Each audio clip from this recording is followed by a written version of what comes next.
Students of class 8th subject science chapter 5th coal and petroleum. In this chapter we will learn about natural resources and know what is coal, how it is formed and what are its various uses and etc. We need various material for our survival. Some of these are man-made and some are found naturally. हमें survive करने के लिए कई तरह के materials की ज़रूरत होती है। उनमें से कुछ मटेरियल जो होते हैं वो मैन मेड होते हैं और कुछ हमें नेचर से प्राप्त होते हैं। The earth provide us all the material required for our survival, that is air, water, sunlight, soil etcetera. All these are found in nature and are called natural resources. वो मटेरियल जो हमें अर्थ से प्राप्त होते हैं जिन्हें हम नेचुरल रिसोर्सेज बोलते हैं, जैसे कि एयर, वाटर, सनलाइट और सॉइल।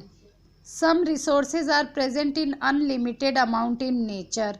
कुछ रिसोर्सेज ऐसे होते हैं जो हमारी प्रकृति में असीमित रूप से पाए जाते हैं, हम उनका कितना भी इस्तेमाल कर ले वो कभी ख़त्म नहीं होते हैं।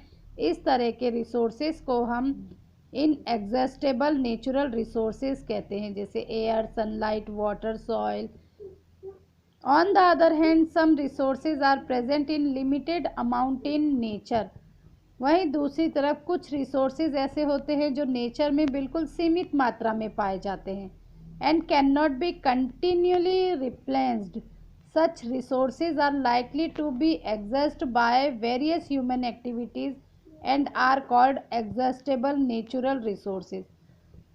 ये रिसोर्सेज जो सीमित मात्रा में पाए जाते हैं, ह्यूमन एक्टिविटीज़ के कारण धीरे धीरे करके ये ख़त्म होते जा रहे हैं। इस तरह के रिसोर्सेज को हम एग्जॉस्टेबल नेचुरल रिसोर्सेज बोलते हैं, जैसे petroleum, coal, natural gas, mineral, forest. ये सारे एग्जॉस्टेबल नेचुरल रिसोर्सेज होते हैं।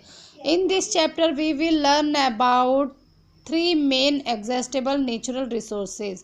इस चैप्टर में हम 3 मेन एग्जॉस्टेबल नेचुरल रिसोर्सेज के बारे में पढ़ेंगे, जैसे कोल, पेट्रोलियम और नेचुरल गैस। ये सब जब प्लांट्स और एनिमल्स का जो मृत अवशेष होते हैं, इनको जब हजारों साल हो जाते हैं, जिससे फॉसिल्स फ्यूल्स यानी जीवाश्म ईंधन बनते हैं। जीवाश्म ईंधन ये एनर्जी का एक बहुत ही वैल्यूबल सोर्स है। जीवाश्म ईंधन यानी फॉसिल्स फ्यूल्स जो हमें केरोसिन, डीजल के रूप में पाया जाता है। What is coal? कोल क्या है? Coal is a black hard combustible substance. Coal black colour का होता है, हार्ड होता है, ज्वलनशील सब्सटेंस है। कोल कार्बन, हाइड्रोजन, ऑक्सीजन के मिश्रण से बना है और इसमें कुछ मात्रा में नाइट्रोजन और सल्फर भी पाया जाता है। Uses of coal. Coal is used as a fuel to cook food. खाना बनाने में ईंधन के रूप में कोयले का इस्तेमाल किया जाता है। थर्मल पावर प्लांट में इलेक्ट्रिसिटी जनरेट करने के लिए कोल का यूज़ होता है। कोल का यूज़ कुछ इंडस्ट्रीज़ में एनर्जी के सोर्स में भी किया जाता है, जैसे सीमेंट, पेपर, स्टील और आयरन इंडस्ट्री में इसका यूज़ होता है। पुराने समय में भाप के इंजन को चलाने के लिए भी कोयले का इस्तेमाल किया जाता था। How was coal form? Coal किस तरह से बना?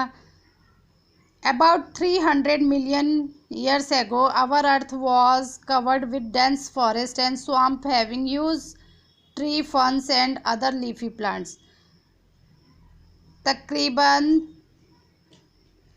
300 मिलियन साल पहले हमारी पृथ्वी पर बहुत घने जंगल हुआ करते थे।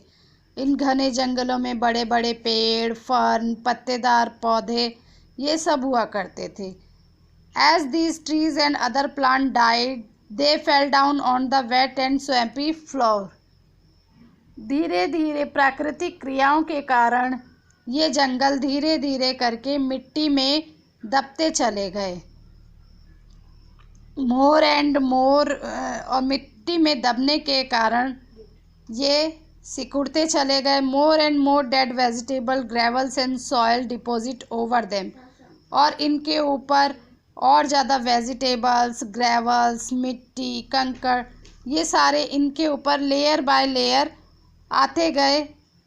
The heat and pressure from the top layer gradually turn the remains of plants into coal.